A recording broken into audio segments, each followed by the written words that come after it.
Most people look at the classic avoidant attachment style as the ultimate relational fortress. You know the archetype: cold, fiercely independent, completely unbothered by emotional distance. They are the ones who walk away when things get deep, leaving a trail of anxious, confused partners behind them. They play the game of psychological chess with a massive advantage because they simply don't care as much. Or at least, that is the lie they tell themselves. And for 99% of the population, that fortress holds. It keeps people out. It keeps the avoidant entirely in control of the emotional thermostat.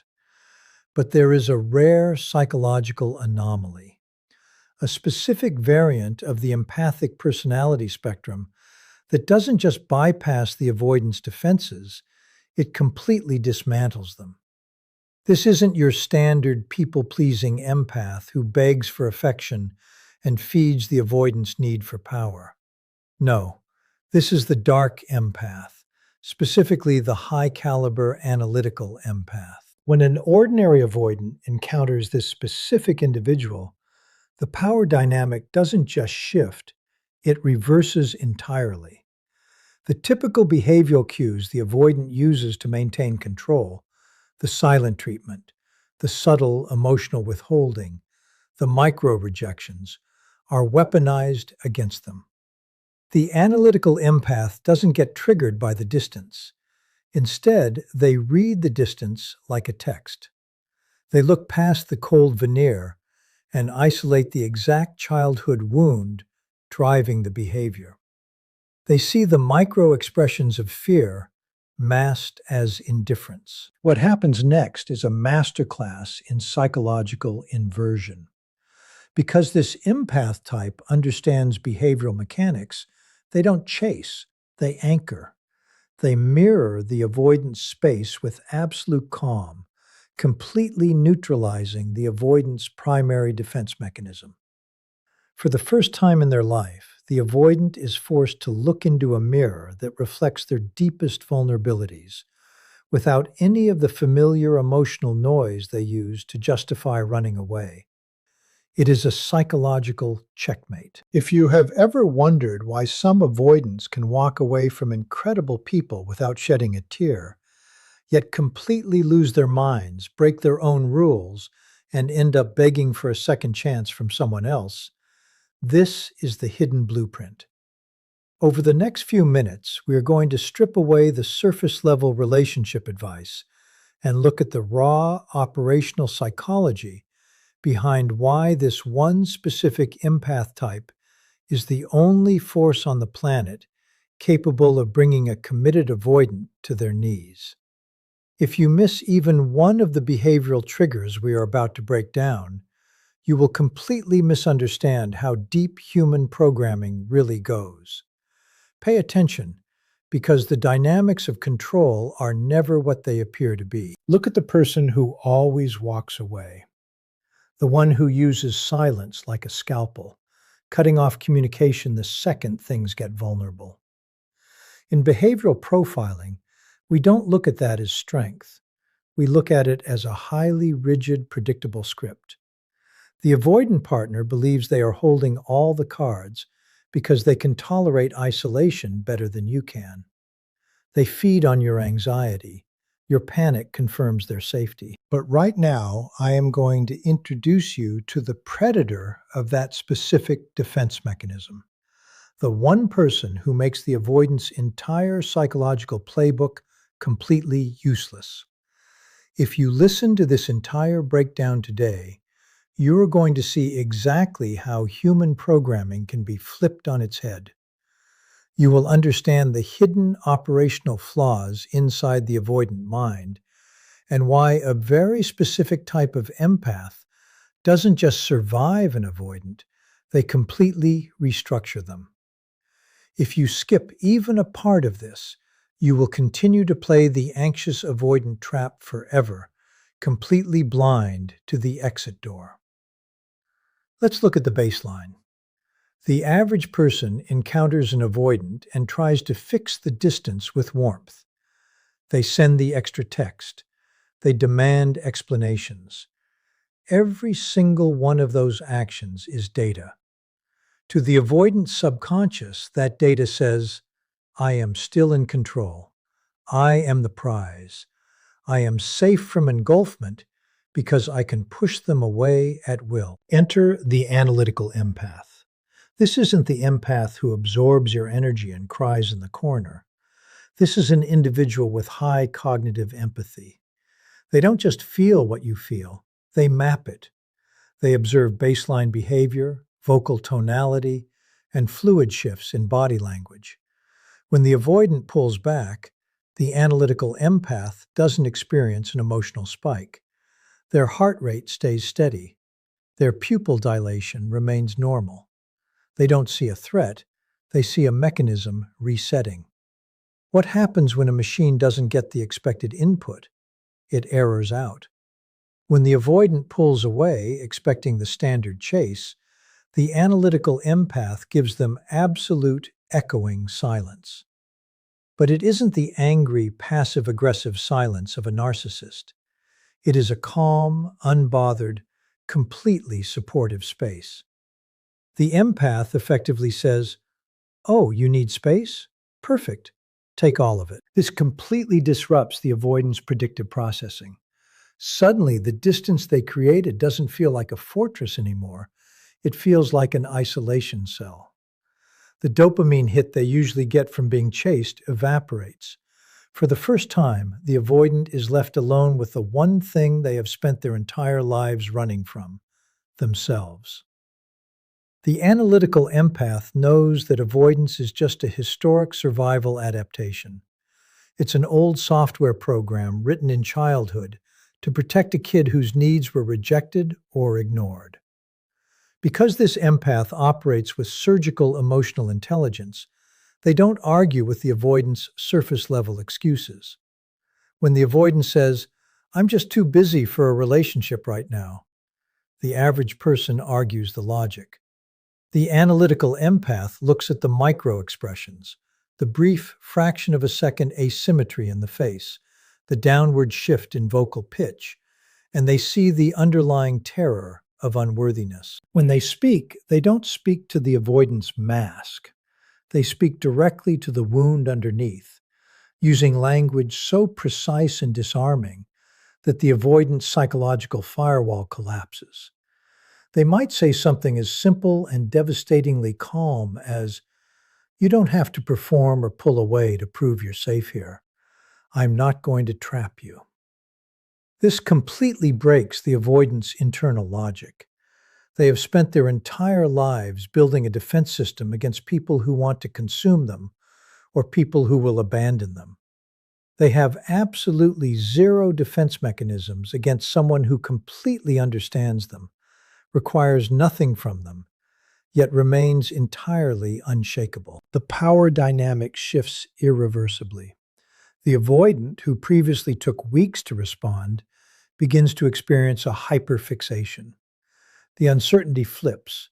They start checking their phone. They start analyzing the empath's behavior, looking for a flaw, a sign of weakness, a hint of anxiety. But they find nothing but a calm, steady mirror. Eventually, the pressure of their own suppressed emotions builds up.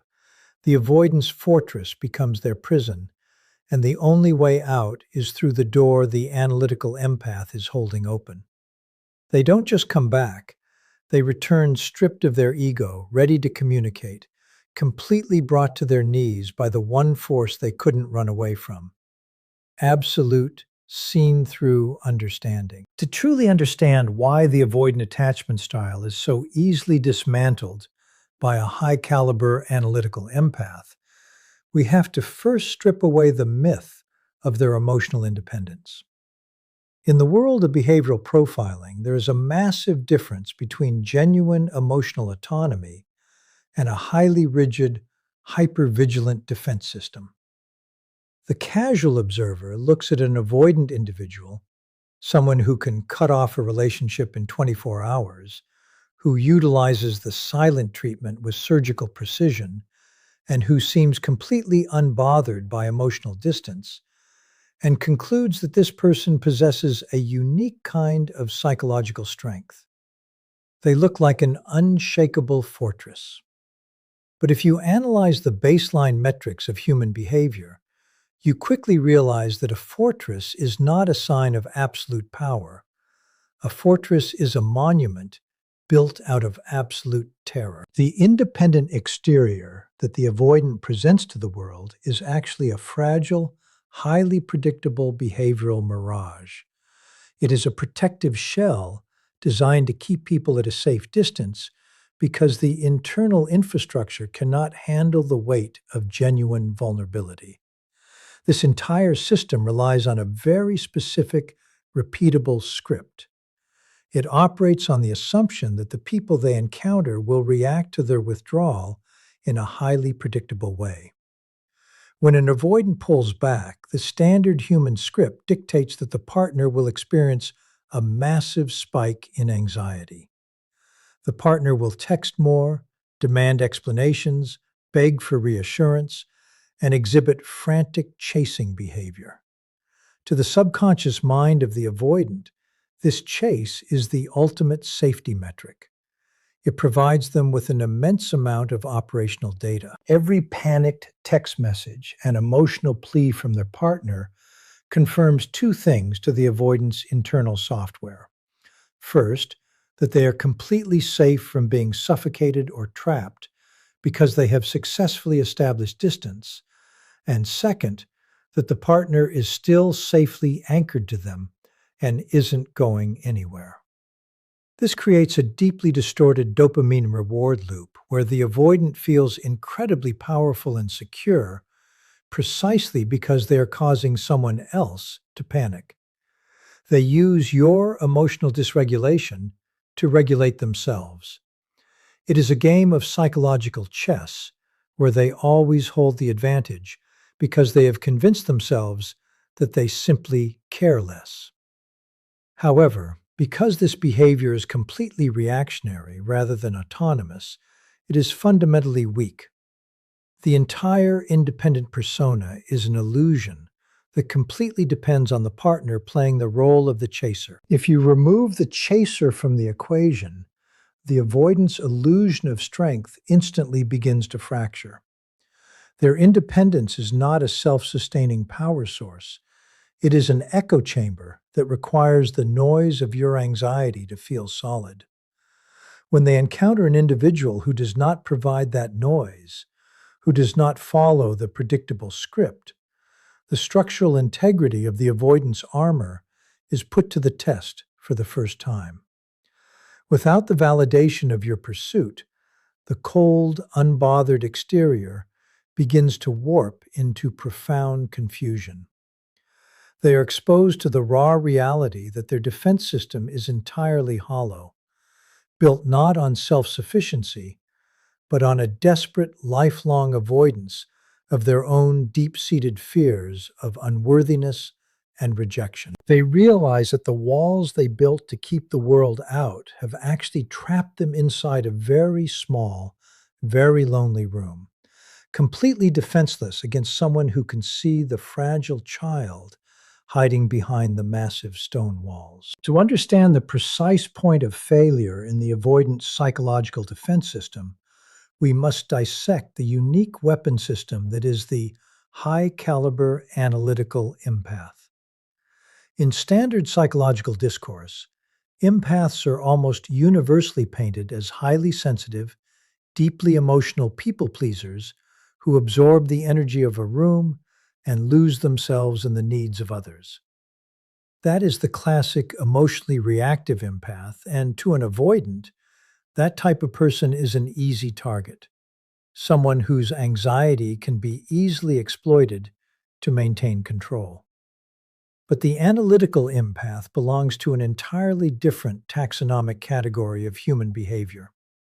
This is an individual who possesses an extraordinary capacity for emotional intelligence, but who processes that emotional data through a matrix of cold, cognitive logic. They do not just feel your emotional state, they decode it. They look at human interaction not as an emotional whirlpool to drown in, but as a complex web of behavioral mechanics subtext, and operational baselines. While a standard empath feels an avoidance withdrawal as a painful rejection and reacts with frantic panic, the analytical empath observes that same withdrawal as a shift in behavioral telemetry. Their pulse does not skyrocket, their breathing remains steady, and their internal sense of security stays completely level because they do not take the avoidance distancing behavior personally. Instead, they view it as a highly predictable systemic response to intimacy. This specific psychological makeup grants them an almost predatory advantage over the avoidance standard playbook. Because they process emotional data cognitively, they are completely immune to the emotional smokescreens that avoidants use to protect themselves. When an avoidant deploys the silent treatment, drops cold microexpressions, or utilizes passive-aggressive polling behaviors, the analytical empath reads these actions with the detached precision of a machine looking at lines of code. They instantly separate the avoidance defensive actions from the actual underlying reality of the situation. They recognize that the avoidant is not actually superior, indifferent, or strong. Rather, they see that the avoidant is engaged in a desperate, hyper-vigilant attempt to manage their own internal panic. This shift in perspective entirely flips the traditional power dynamic. The analytical empath operates with a level of extreme emotional sobriety that makes it impossible for the avoidant to bait them into a chase. They do not feed the avoidant's subconscious need for a frantic, anxious pursuit, which effectively starves the avoidance coping mechanism of its oxygen. By remaining perfectly anchored, calm, and intellectually observant, the analytical empath transforms the entire relationship dynamic into a clinical observation lab. They are able to map out the exact contours of the avoidance psychological architecture, identifying their triggers, their childhood programming, and their specific structural flaws, without ever allowing the avoidant to disrupt their internal peace.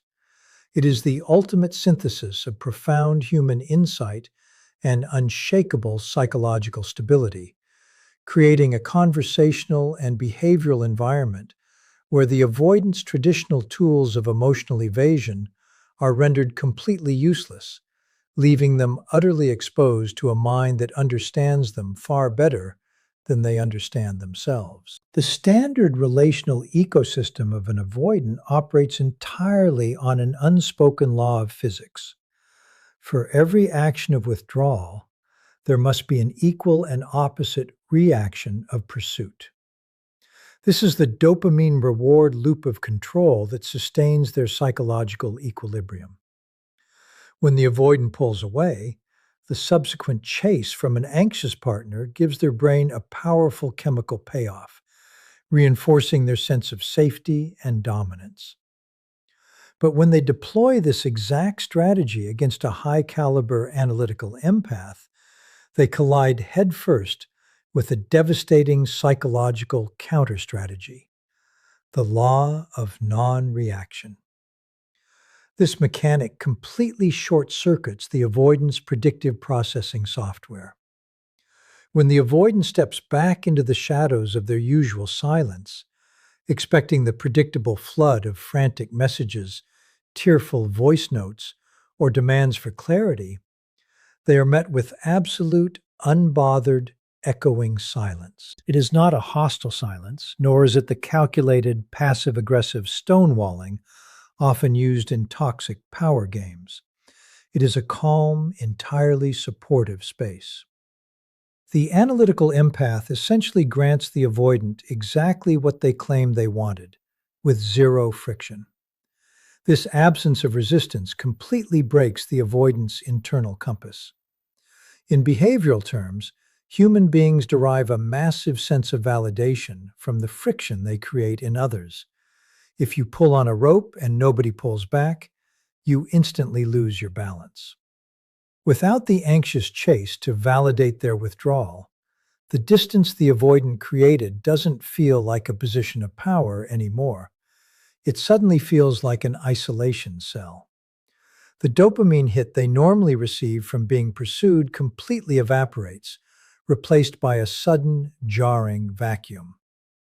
The avoidant subconscious mind immediately errors out because the external reality no longer matches their internal script. They are left entirely alone with the one thing they have spent their whole lives running from, their own unedited thoughts and the terrifying void of their own internal emptiness.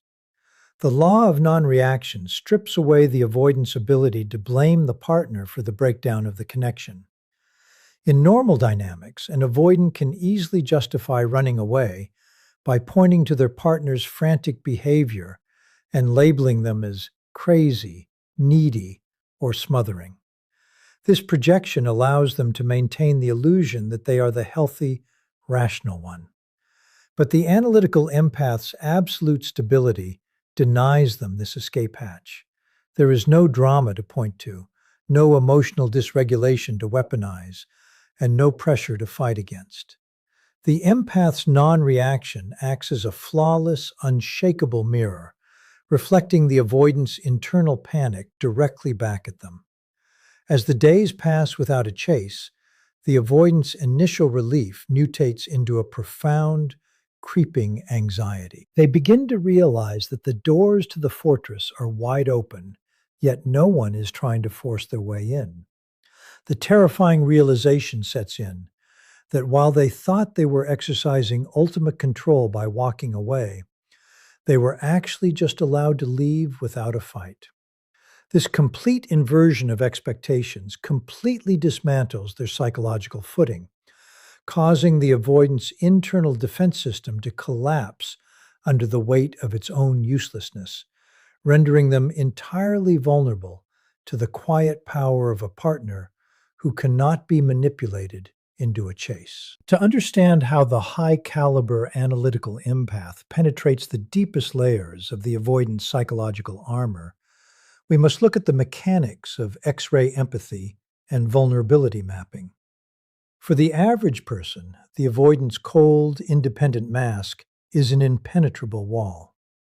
They take the avoidant's dismissive statements and aloof body language at face value, assuming that the person genuinely does not care. But to the analytical empath, a mask is not a barrier, it is an active data stream. Because this empath operates with an elite level of behavioral tracking, they don't look at what the avoidant wants them to see. They look at the micro-behaviors that slip through the cracks of the performance. They observe the baseline of the individual, the precise pitch of their voice when a sensitive topic is raised, the subtle tension in the jaw muscles, the sudden fraction of a second asymmetry in a forced smile, and the fleeting downward shift in eye contact when genuine intimacy is offered. These are not random physical movements. They are leaking data points that reveal a highly active, deeply hidden state of internal panic. The analytical empath collects this data and uses it to map out the precise contours of the avoidant's historic childhood trauma. They know that avoidance is almost never a conscious choice.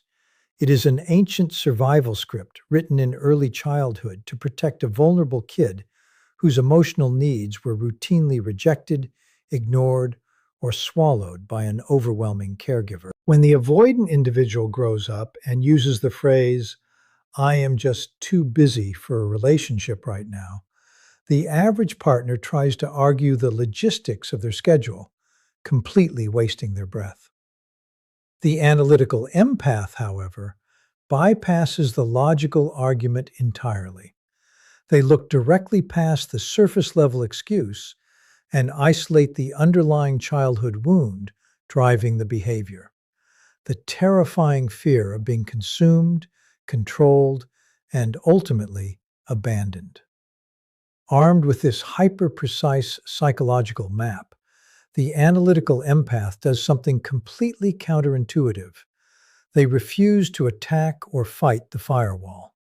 Instead, they speak directly to the hidden child beneath the armor, using language that is so disarmingly calm, clear, and devoid of emotional demands that the avoidant's psychological defenses completely lose their footing. They might look at the avoidant and say something as devastatingly simple and grounded as, "You don't have to perform or pull away to prove you're safe here.